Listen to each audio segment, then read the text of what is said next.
สียงสวรรค์พิชิตฝันครับเมื่อวานนี้คุณกันสาวสวยเสียงแจ๋ววัย 24 ปี จากจังหวัดขอนแก่นสามารถครองบัลลังก์อยู่ได้ แต่ก็ไม่รู้จะอยู่ได้นานสักแค่ไหนนะครับเพราะผู้พิชิตฝันท่านต่อไปก็คือคุณแหม่มซึ่งมีดีกรีเป็นนักร้องหมอลำซิ่งจากจังหวัดร้อยเอ็ดกันเลยทีเดียวตอนนี้เราไปพูดคุยกับคุณแหม่มกันสักหน่อยจ้า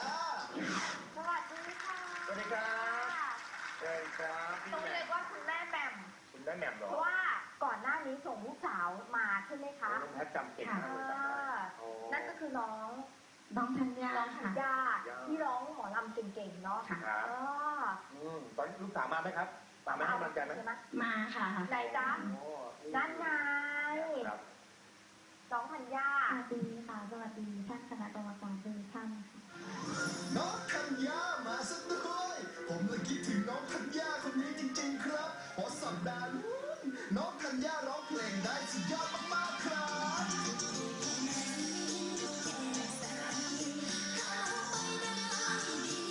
แต่น่าเสียดายตอนนั้นเจอน้องฝ้ายเลยชวนแชมป์ประจำสัปดาห์ไปอย่างน่าเสียดายครับ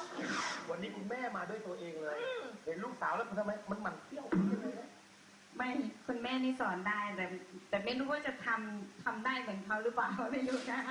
แต่ปกติเราก็เป็นคนสอนน้องตลอดปกติเป็นคนสอนเขาตั้งแต่เด็กเลยค่ะลูกสาวแพ้ไปใช่ไหมวันนั้นลูกสาวแพ้ไปค่ะแพ้ไปพอวันนั้นเขาแพ้นะคะบอกแม่จะไปกอดคู่เอกราชพูดกันหัวเราะกันไปค่ะตามภาษาแม่ลูกค่ะแต่ไม่รู้จะทำได้หรือเปล่าฟังน้องกันร้องไหม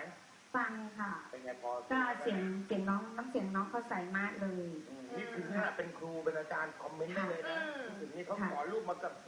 มือเลยนะใช่แล้วน้องก็ร้องดีด้วยอ่ะมาดูเสียงค่ะฟังกันเลยค่ะเชิญครับ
มาเต็มเหมือนกัน มืออาชีพทั้งคู่ เออ เอาแล้ว มาร้อยจัดไปร้อยนะ เมื่อกี้ฟังแล้วเป็นไงบ้างคะน้องการ พอค่ะสนุกค่ะ ต้องยกนิ้วโป้งให้เลยค่ะ น้องการบอกต้องยกนิ้วโป้งให้เลย คู่พี่สูสีแล้ว แต่ไม่รู้กรรมการจะยกนิ้วโป้งหรือเปล่างั้นเชิญคุณแม่ประจำที่แท่นตัดสินเลยค่ะ เอาละครับ ถึงช่วงลุ้นระทึกกันอีกแล้วนะครับ ต้องบอกว่าคู่นี้สูสีกันจริงๆครับ เพราะมีดีกรีที่เป็นถึงนักร้องลูกทุ่งหมอลำกันทั้งคู่ แต่ก็ต้องมาลุ้นกันแล้วล่ะครับว่าระหว่างคุณกันสาวเสียงดีจากจังหวัดขอนแก่น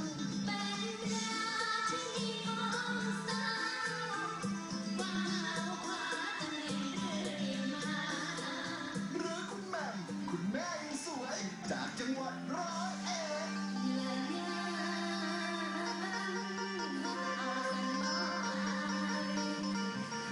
ใครจะอยู่หรือใครจะไป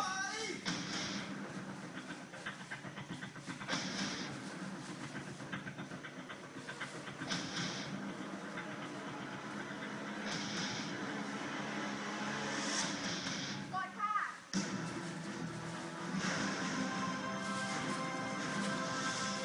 แต่ครับ ใช่ค่ะ แต่ว่าที่แท้คนใหม่ของเรานั่นก็คือคุณแม่แหม่มค่ะ คะแนนเฉียวเฉียดกันจริงๆครับ แต่คุณแมมก็สามารถโค่นบัลลังก์จากคุณกันไปได้ครับ แบบนี้ก็ต้องไปถามเหตุผลของคณะกรรมการกันแล้วล่ะครับ พี่บุญโทนก่อนเลยค่ะพี่บุญโทนกดให้คุณแม่แหม่ม ปีนี้ 36 แต่เสียงคุณน่ะเหมือนเด็กอายุ 16 อ้าว เสียงก็เด็กนะนักร้องนี่เขาไม่ดูที่หน้าตานะ หน้าตาเป็นส่วนประกอบเสียงสำคัญ เสียงเด็กแล้วก็เป็นคนที่ร้องเพลงมืออาชีพ